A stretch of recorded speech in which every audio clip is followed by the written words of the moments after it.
today's episode, nandito tayo sa gilid ng bukid. Ayan, may mga puno pa ng saging. Gusto ko lang magpasalamat unang-una sa ating Panginoon at gusto kong i-share sa inyo yung blessing na natanggap natin. At hanggang ngayon, di pa rin ako makapaniwala. Shock pa rin ako. Ito na isa sa mga dream come true na na-receive ko ngayong taon. Pero ang timing ni Lord talaga grabe, dahil matagal na po ako nangangarap ng isang ganitong sasakyan na magagamit sa misyon. Sa totoo lang mga kapatid, hindi po ako sanay na nagpo-post ng kahit anong gamit o kahit anong bagong gamit na nabibili, kahit sapatos o kahit damit. Hindi po ako mahilig talaga na nagpo-post ng mga gamit. Pero siyempre nung nag-decide tayo na mag-vlog, parang naging bukas na libro yung buhay mo eh. So dapat alam ng mga followers mo, alam ng mga nanonood sa'yo kung ano yung mga nangyayari sa buhay mo. Hindi ako mahiling mag-post dahil alam niyo naman ngayon na ang social media ay punong-puno ng issue, punong-puno ng kamaritesan. Pero this is not to brag. Gusto ko lang ma-inspire lahat ng manunood at lahat ng makakapanood nito. At syempre gusto ko rin ma-inspire yung mga kapwa ko na naglilingkod sa Diyos, mga manggagawa. Ayan. So way back 2010, matagal na po ako nagpipray ng isang van talaga para sa mission namin. At hindi po yun natupad kaagad, matagal po yung process at ibang sasakyan yung napunta sa atin, pero nagamit pa rin namin sa misyon. Talaga nagpipray ako ng mas malaki, dahil lalo na po dito sa Pangasinan, pag may mga seminar po kami sa church at sa mga ibang lugar, ay medyo hirap po kami sa transportation. Kaya sabi ko, Lord, sana bigyan tayo ni Lord ng ganitong sasakyan. Pero ni sa hinagap mga kapatid, parang napaka-imposible. Parang kahit sa panaginip, parang sabi ko, paano mangyayari? Napaka-imposible. Dahil di naman ako nakapagtrabaho sa company or hindi ako nakapagtapos ng pag-aaral. I'm a proud high school graduate mga kapatid. Hindi na ako nakapag-college. At ang gusto ko lang gawin talaga ay mag-serve kay Lord. Kaya simula nung nag-decide ako na mag-serve kay Lord, binigay ko na yung time ko sa Panginoon, which is alam ko na may calling tayo doon. So ginagawa po namin talaga, lalo ng banda. Yung banda ko ay nagmi-mission kami sa iba't ibang lugar to inspire din sa mga worship team. So yan yung ating ginagawa. Kaya para sa akin parang imposible na paano ko makakamit o paano ako magkakaroon ng isang ganun. So paano nga ba?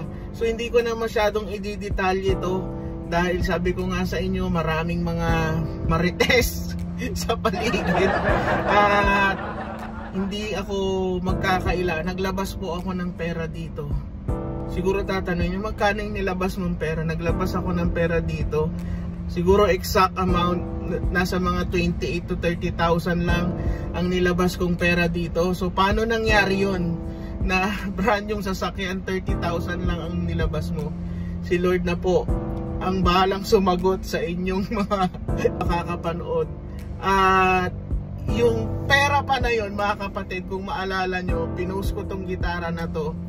At mahal na mahal ko po yung gitara na yan, dahil isa sa mga paborito ko po talaga yung acoustic na yan. Pero nilet go ko siya para magkaroon ng ganitong sasakyan.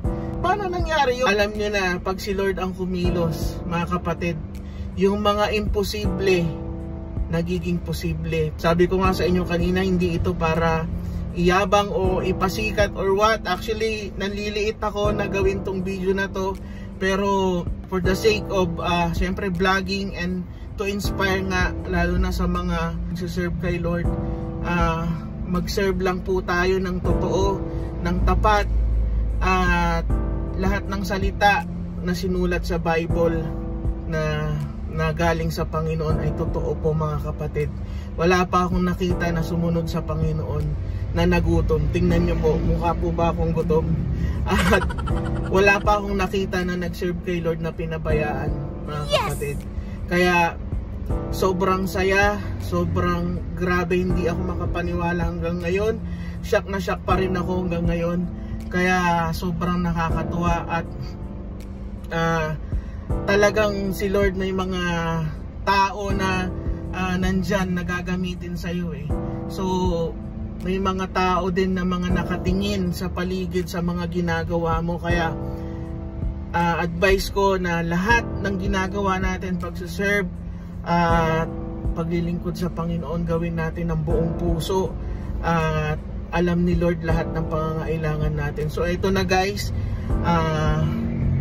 ulitin ko ulit, yung mga imposible sa atin ay posibleng sa ating Panginoon. Kaya papakita ko lang sa inyo yung mga videos na nakuhaanan ko habang kinukuha tong sasakyan na ito, at nakakatuwa talaga. Wala akong tulog that time, pero ang saya-saya lang na yung wish mo o yung dream mo ay pinagkaloob sa'yo, no? Para tayong bata na ito yung wish mo at binigay ng Panginoon. Salamat, at alam ko na yung blessing ng Panginoon ay available palagi para sa atin mga kapatid.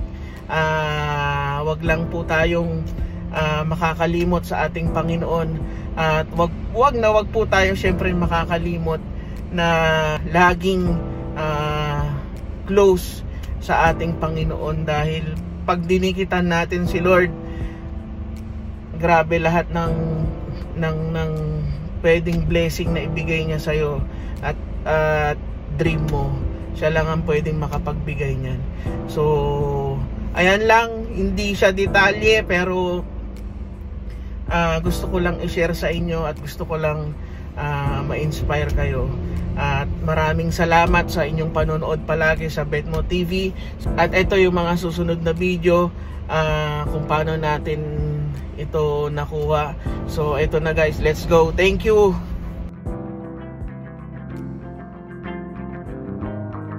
For today's video, ayan guys, kukunin na natin yung ating blessing na sasakyan na bigay ni Lord. So ito guys, huwag na natin patagalin dahil maraming permahan to. Pasok na tayo sa loob. At ito na nga guys, gaya ng sinabi ko kanina, marami-raming permahan ito. Isa lang ito sa mga pinipirmahan natin guys. At syempre marami pang iba. Nanginginig na kamay ko sir eh. Gusto naman mag-drive sir. Oo. May uwi si ano. Nagsama na ako isang driver eh. Pirma dito? Apo, yes sir. Sa loob ng ano? Yes sir. Same lang naman sir, yung ID natin sa kay signature. Oh, same lang, same lang. Pa-provide nga na sir. Okay, sige saan. License. Ayan, maraming salamat sa aming agent kay Sir Loren. Malaking shoutout sa iyo. At syempre ito, habang inaantay natin yung papers guys, silipin muna natin itong blessing natin guys. At ito guys, yung kanyang loob. Ayan, maraming salamat sa Toyota Dagupan dahil napakaraming freebies na binigay. Meron tayong seat cover at meron din tayo ng free na tint. Meron din tayong free na payong and 3 years registration. At hindi ko na matandaan yung iba. Ayan, maraming salamat. Malaking shoutout sa inyo, Toyota Dagupan, Pangasinan. At ito lang guys, wag na nating patagalin dahil excited na ako magpicture sa malaking susi. Let's go! And maraming salamat ulit kay Sir Loren sa ating agent. At napakabait yan guys, at syempre magandang lalaki pa. Kaya kung naghahanap kayo ng boyfriend ay agent, ayan, punta nyo lang si Sir Loren sa Toyota Dagupan at siguradong matutulungan kayo nyan guys. At eto na guys, tara na, excited na akong iuwi to. Let's go! Yes! Ayan guys, nandito na tayo sa ating blessing na van. Salamat sa Panginoon. At hanggang dito na lang mga kapatid. Abangan nyo ang mga susunod. For rent na agad to.